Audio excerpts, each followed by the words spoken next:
चुड़ैल। गोरखपुर नाम का एक गांव हुआ करता था। उस गांव में ज्यादा लोग नहीं रहते थे। उस गांव में एक गर्भवती विधवा औरत रहती थी। उस औरत का नाम कमला था। कमला अपने घर में अकेली रहती थी।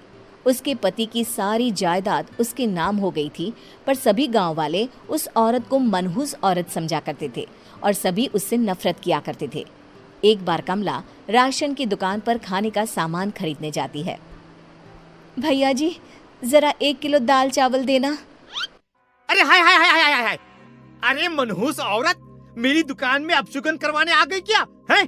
चल जा यहाँ से। मैं कुछ नहीं देने वाला हूँ तुझे। भाग भाग यहाँ से, चल जा, निकल। भैया जी, ऐसा मत कहिए। मैं गर्भवती हूँ, मुझे खाने की बहुत जरूरत है। मुझे खाना दे दीजिए। दुकानदार कमला को वहां से धक्के मारकर भगा देता है। तभी कमला रोते रोते उस गांव के किन्नरों के इलाके में आ जाती है। गांव वाले किन्नरों को उसी इलाके में रखा करते थे, क्योंकि वो लोग किन्नरों को पसंद नहीं करते थे और उनके इलाके में रहने से मना करते थे। तो किन्नरों ने उसी गांव में अपना एक इलाका बना लिया था। जब किन्नर लोग देखते हैं कि एक गर्भवती महिला रोते रोते उनके इलाके में आ गई है, तो सारे किन्नर कमला के पास जाकर उसका हाल पूछने लगते हैं। क्या हुआ बहन, तुम्हारी गर्भवती अवस्था में इतनी बुरी हालत कैसे है? तुम रो क्यों रही हो? तुम डरो मत, हम तुम्हें कोई नुकसान नहीं पहुंचाएंगे। तुम शांत होकर सब बताओ कि हुआ क्या है। मैं कमला हूँ। मैं गांव के दूसरे इलाके से आई हूँ। 2 महीने पहले ही मेरे पति की मौत हुई है। मुझे गांव के लोग मनहूस मानते हैं, क्योंकि मैं विधवा हूँ और गर्भवती भी। वहाँ के लोग मुझे खाने के लिए कुछ बेचने के लिए भी तैयार नहीं, जिससे मेरा गुजारा नहीं हो रहा था। कोई बात नहीं कमला, हम तुम्हारा ख्याल रखेंगे। किन्नर लोग कमला को एक खाली घर में रहने के लिए जगह दे देते हैं और उसकी देखभाल भी करते हैं। कुछ ही महीने बाद कमला अपने बच्चे को जन्म देती है, पर अफसोस, कमला बच्चे को जन्म देते ही अपनी जान गंवा देती है। जब सब किन्नर बच्चे को देखते हैं तो बहुत खुश हो जाते हैं, क्योंकि वो बच्चा भी किन्नर ही था। कमला ने एक किन्नर बच्चे को जन्म दिया था। अब इस बच्चे की देखभाल कौन करेगा? हम तो इस बच्चे को गांव के दूसरे इलाके में भी नहीं भेज सकते। और तो क्या हुआ, इस बच्चे की माँ नहीं रही तो हम इसे पालेंगे। अब ये हमारे इलाके में रहेगा, हमारे साथ रहेगा। फिर वो किन्नर उस किन्नर बच्चे को गोद ले लेते हैं, उसका नामकरण कराते हैं। उस किन्नर बच्चे का नाम शक्ति रखा जाता है। देखते ही देखते शक्ति बड़ी होने लगती है। उसके रंग रूप बहुत सुंदर थे। वो बहुत सुंदर किन्नर दिखती है। एक दिन शक्ति एक किन्नर से पूछती है, माँ जी सुनिए ना, ये गांव के दूसरे इलाके में भी तो लोग रहते हैं, तो हम वहाँ क्यों नहीं जाते? हम उनसे अलग क्यों रहते हैं? शक्ति, क्योंकि वो लोग हमारे जैसे नहीं, वो लोग हमें पसंद नहीं करते, इसीलिए हम उनसे अलग रहते हैं। क्यों? वो हमें क्यों पसंद नहीं करते? मुझे एक बार उस इलाके में जाना है। मैं एक बार वहाँ जाकर घूम कर आऊँ। शक्ति, खबरदार, जो तू उस इलाके में कभी भी गई तो अपनी जान नहीं गंवाना चाहती तो उस इलाके में कभी कदम भी नहीं रखेगी, समझी? इतना कहकर वो किन्नर वहाँ से चली जाती है। शक्ति उस किन्नर की बात सुनकर बहुत रोती है।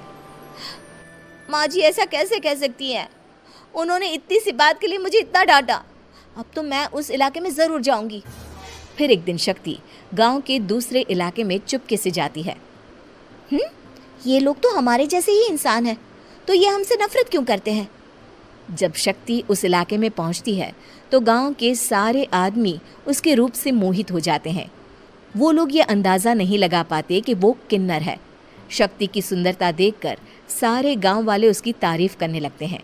तभी गांव का चक्कर लगाने गांव के जमींदार का बेटा हर्ष वहां पहुंचता है। हर्ष भी दिखने में बहुत सुंदर होता है। जब हर्ष ने शक्ति को देखा तो वो भी उससे मोहित हो गया, और जब शक्ति की नज़र हर्ष पर पड़ी तो वो हर्ष को देखकर मोहित हो गई। आपको पहले कभी इस गांव में देखा नहीं। इस गांव में आप नए हैं क्या? जी नहीं, वो मैं बस। तभी शक्ति बोलते बोलते रुक जाती है और मन में सोचने लगती है, अगर मैंने इनको बता दिया कि मैं दूसरे इलाके से आई हूँ तो वो समझ जाएंगे कि मैं किन्नर हूँ, इसलिए मुझे इनसे झूठ ही बोलना पड़ेगा। शक्ति हर्ष को कहती है, जी हाँ, मैं इस गांव में नई आई हूँ, यहाँ अकेली रहती हूँ। वैसे आप कौन है? आप भी इसी गांव में रहते हैं? जी हाँ, मैं इस गांव के जमींदार का बेटा हूँ। आपको किसी भी चीज की जरूरत पड़े तो आप मुझे बता देना, मुझे अच्छा लगेगा। ऐसे ही शक्ति और हर्ष एक दूसरे से रोज मिलने लगते। वो दोनों अपने प्यार का इजहार करने एक दूसरे से मिलने जाते हैं। तभी शक्ति का पीछा करते करते एक किन्नर वहां आ जाती है। शक्ति, शक्ति, मैं तुमसे बहुत प्यार करता हूँ। मैं तुमसे शादी करना चाहता हूँ। क्या तुम मुझसे शादी करोगी? हाँ हर्ष, मैं तुमसे शादी करूँगी, पर मैं तुमको अपने बारे में एक सच्चाई बताना चाहती हूँ जो मैंने तुमसे छुपा कर रखी है। तभी उनके बीच में ही वो किन्नर आ जाती है। शक्ति, तेरी हिम्मत कैसे हुई ऐसा करने की? वो किन्नर शक्ति को खींचकर गांव के जमींदार के पास ले जाती है। हर्ष भी वहां शक्ति को बचाने के लिए पहुंच जाता है। जमींदार शक्ति और हर्ष के प्यार के बारे में सुनकर गुस्से में आ जाता है और शक्ति को गांव के बाहर निकालने की सजा देता है। शक्ति ये बात सहन नहीं कर पाती और कुएं में कूदकर अपनी जान दे देती है।